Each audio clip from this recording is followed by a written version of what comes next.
नमस्कार मित्रों, एक बार फिर स्वागत है आपका हमारे YouTube चैनल पर। आशा करती हूँ आप और आपके परिवारजन एकदम स्वस्थ होंगे। आज की जो कथा है वो बृहस्पतिवार की कथा है। चलिए शुरू करते हैं। बहुत समय पहले की बात है। किसी नगर में एक बहुत बड़ा व्यापारी रहा करता था। वह जहाज़ों पर माल लदवा कर दूसरे देशों को भेजा करता था और इस प्रकार वह खूब धन कमा कर लाता था। उसकी रोजी रोटी बड़े आराम से चल रही थी। वह दान पुण्य भी खूब दिल खोल कर करता था, लेकिन उसकी औरत को दान पुण्य करना बिल्कुल भी पसंद नहीं था। वह किसी को एक फूटी कौड़ी देना कदापि पसंद नहीं करती थी। एक बार जब वह सौदागर माल से जहाज़ को भरकर किसी दूसरे देश को गया हुआ था, तभी पीछे से बृहस्पति देवता साधु का रूप धारण कर कर उसके मकान पर उसकी कंजूस औरत के पास पहुँचे और भिक्षा की याचना की। महात्मा जी, वह औरत बृहस्पति देवता से बोली, मैं तो इस दान पुण्य से तंग आ चुकी हूँ। मेरा पति सारा धन दान में ही बेकार लुटाता रहता है। अब आप कोई और उपाय बतलाइए जिससे हमारा सारा धन नष्ट हो जाए, क्योंकि न रहेगी बीन न बजेगी बांसुरी। तुम भी बड़ी विचित्र हो। बृहस्पति देव ने कहा, धन और संतान तो सभी चाहते हैं, पुत्र और लक्ष्मी तो पापी के घर में भी होनी चाहिए। यदि तुम्हारे पास धन अधिक है तो तुम दिल खोल कर दान करो। ओह हाँ, भूखों को भरपेट खाना खिलाओ। यात्रियों के लिए धर्मशालाएं भी बनवा सकती हो। जिन गरीबों की कन्याएं कुंवारी बैठी हैं उनके विवाह करवा दो। वह तो ठीक है महाराज, परंतु मैं इस धन को बिल्कुल ही पसंद नहीं करती। ऐसा धन भी पत्थर के समान है जो दूसरों में बांटना पड़े। आप मुझे कैसे भी हो इस धन के मोह से छुटकारा दिलाओ।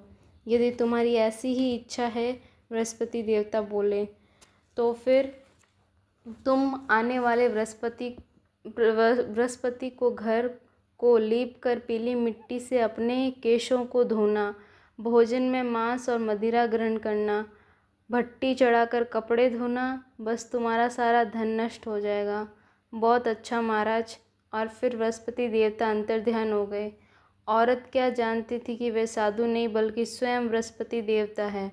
अगले बृहस्पति को उसने वैसा ही किया। केवल 6 बृहस्पतिवार बीतने पर ही स्त्री का संपूर्ण धन नष्ट हो गया और वह खुद भी परलोक को सिधा गई।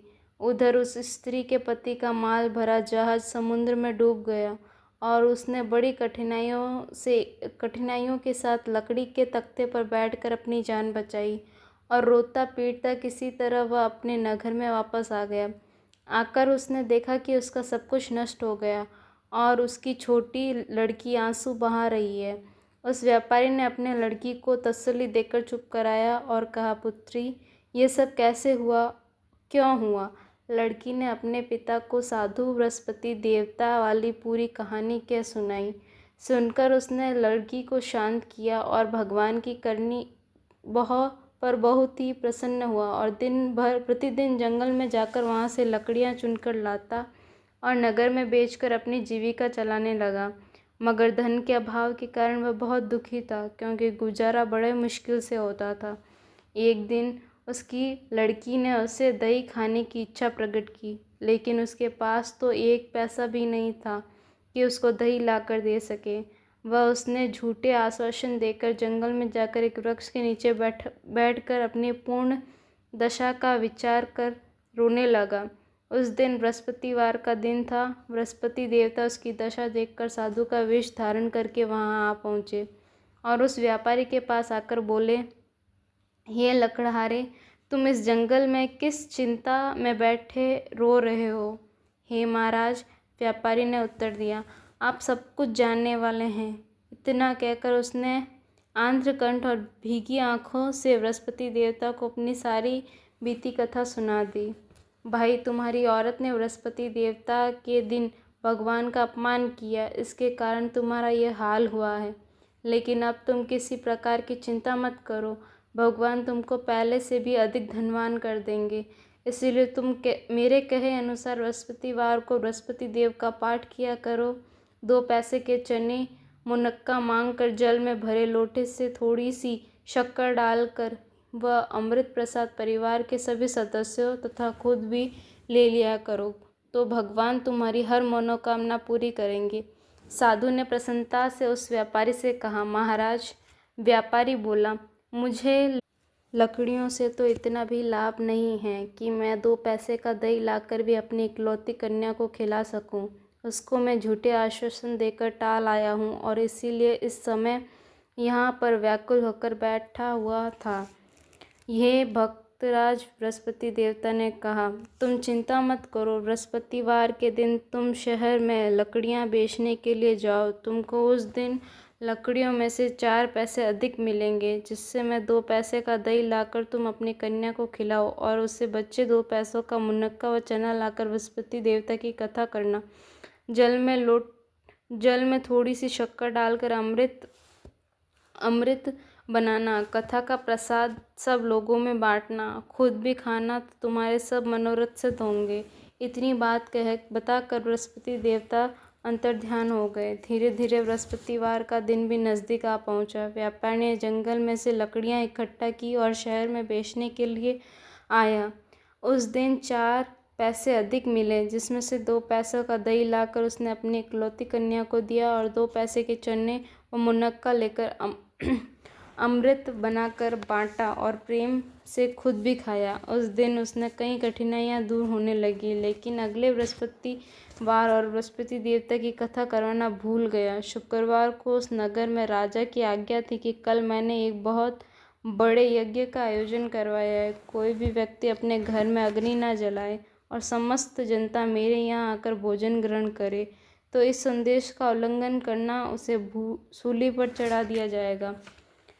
राजा की आज्ञा अनुसार अगले दिन सब लोग राजा के महल में भोजन करने के लिए गए, लेकिन व्यापारी और उसकी लड़की थोड़ी देर बाद पहुँचे। अतः एवं राजा ने उन दोनों को अपने महल के अंदर ले जाकर प्रेमपूर्वक भोजन कराया। जब दोनों पिता पुत्री भोजन करके लौट रहे थे, तभी महारानी की नज़र ताक पर रखी नौलखी अंगूठे पर पड़ी। उस ताक पर अब अंगूठी नहीं थी। तब उसने विश्वास हो गया कि वह नौलखी अंगूठी लकड़हारा और उसकी लड़की ले गए। उससे तत्काल सिपाहियों को बुलाया, दोनों बाप बेटी को कैद में डलवा दिया। कैद खाने में पड़े पड़े दोनों बाप बेटी अत्यंत दुखी हो गए। वहाँ उन्होंने बृहस्पति देवता का स्मरण किया। देवता वहीं पर प्रकट हो गए और उससे कहने लगे, हे भक्तराज, तुम पिछले बृहस्पति देवता की कथा करना भूल गए थे, इसीलिए तुम्हारा यह हाल हो गया।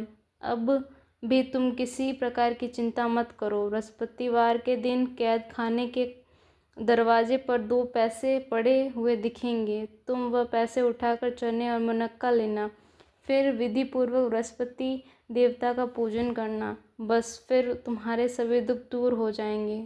और जब बृहस्पति का दिन आया तो उस व्यापारी को जेल खाने के बहुत द्वार पर 2 पैसे पड़े मिले। बाहर सड़क पर एक औरत जा रही थी। उसने व्यापारी से कहा, देवी जी, बाहर से 2 पैसे के चने और मुनक्का ला दे ताकि मैं बृहस्पति देवता की कथा कर सकूं। तब उस स्त्री ने कहा, मैं अपनी बहू के कपड़े सिलवाने जा रही हूँ, अतः मैं तुम्हारा बृहस्पति भगवान को क्या जानूँ। यह कहकर वह औरत वहाँ से चली गई। थोड़ी देर बाद वहाँ से एक दूसरी औरत निकली। व्यापारी ने उससे विनती की। वह औरत गदगद हो गई। बलिहारी जाऊं वीर भगवान के नाम पर, मैं तुम्हें अभी मुनक्का और चने लाकर देती हूँ। मेरा इकलौता बेटा मर गया, मैं उसके लिए कफन लेने जा रही थी, मगर अब पहले तुम्हारा काम करूँगी, उसके बाद अपने बेटे का कफन लाऊंगी। फिर वह सामान ले गई और कथा सुनकर प्रसाद लेकर अपने घर की और रवाना हुई।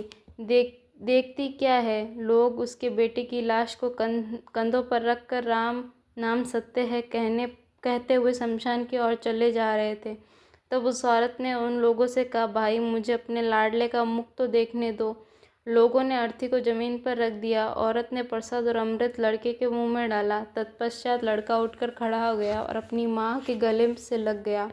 उधर दूसरी स्त्री जब बहू के कपड़े लेकर लौटी तो बाजार से बारात जब सजकर गुजरी तो घोड़ी बिंदक गई, जिससे वह दूल्हा नीचे गिर गया और घायल हो गया। तब वह औरत रो रो कर बृहस्पति देवता से कहने लगी, हे महाराज, मेरा अपराध क्षमा करो। उसकी प्रार्थना सुनकर भगवान श्री वीर साधु का रूप धारण करके वहां आए और उस स्त्री से बोले, देवी, अधिक शोर शराबा करने की कतई जरूरत नहीं है। तुमने वीर भगवान का अपमान किया था, जिसके कारण तुम्हें यह सज़ा मिली है। अगर तुम जेल जाकर उस भक्त से प्रार्थना करके भगवान वीर की प्रार्थना करो और कथा सुनो और तो तुम्हारा कष्ट दूर हो जाएगा। कहने के साथ ही वीर भगवान अंतर्ध्यान हो गए। वह स्त्री भागी भागी उस भक्त के पास जेल खाने गई और भरे गले से याचनापूर्ण स्वर में बोली, भगवान, मैंने तुम्हारा कहा नहीं माना। तुमने मुनक्के और चने लाकर नहीं दिए, जिससे वीर भगवान मुझसे रुष्ट हो गए, जिसके कारण मेरा इकलौता बेटा घोड़ी से गिर गया और मर गया। माता जी, भक्त बोला, आप कतई चिंता न करें, वीर भगवान आपका अवश्य कल्याण करेंगे। अब तुम अगले वीरवार को आकर बृहस्पति देवता की कथा सुनना। तब तक अपने पुत्र की लाश को फूलों तथा इत्र तथा घी आदि में सुगंधित वस्त्रों में डालकर रखें। आश्वस्त हो स्त्री चली गई। अगले बृहस्पतिवार के दिन आकर उसने लोटे भर अमृत तैयार किया। 2 पैसे के चने मुनक्के लाई तथा सुनी और अमृत ले जाकर मृत बेटे के मुंह में डाला। एकाग्र उसके पुत्र की सांस चलने लगी और वह उठकर खड़ा हो गया। वह स्त्री अपने बेटे को जीवित देखकर बड़ी प्रसन्न हुई और वीर भगवान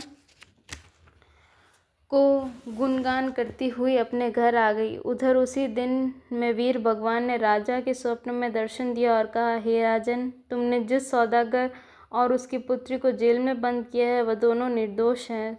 तुम सुबह होते ही उन्हें रिहा कर दो, वरना तुम्हारा सर्वनाश कर दूंगा। तुम्हारी 9 लखी अंगूठी उसी ताक पर रखी हुई मिलेगी। अगली ही सुबह राजा ने सौदागर से क्षमा मांगी और उसी कन्या का उच्च कुल में विवाह करवा कर दान सहित विदा कर दिया। बृहस्पति देवता मनोवांछित फल देने वाले देवता हैं। जो भक्त इनकी सच्ची श्रद्धा से जो मांगता है, उसे वह अवश्य देते हैं। बोलो सत्यनारायण भगवान की जय। आपको ये बृहस्पतिवार की कथा अच्छी लगी हो तो लाइक, कमेंट, सब्सक्राइब ज़रूर करें। धन्यवाद।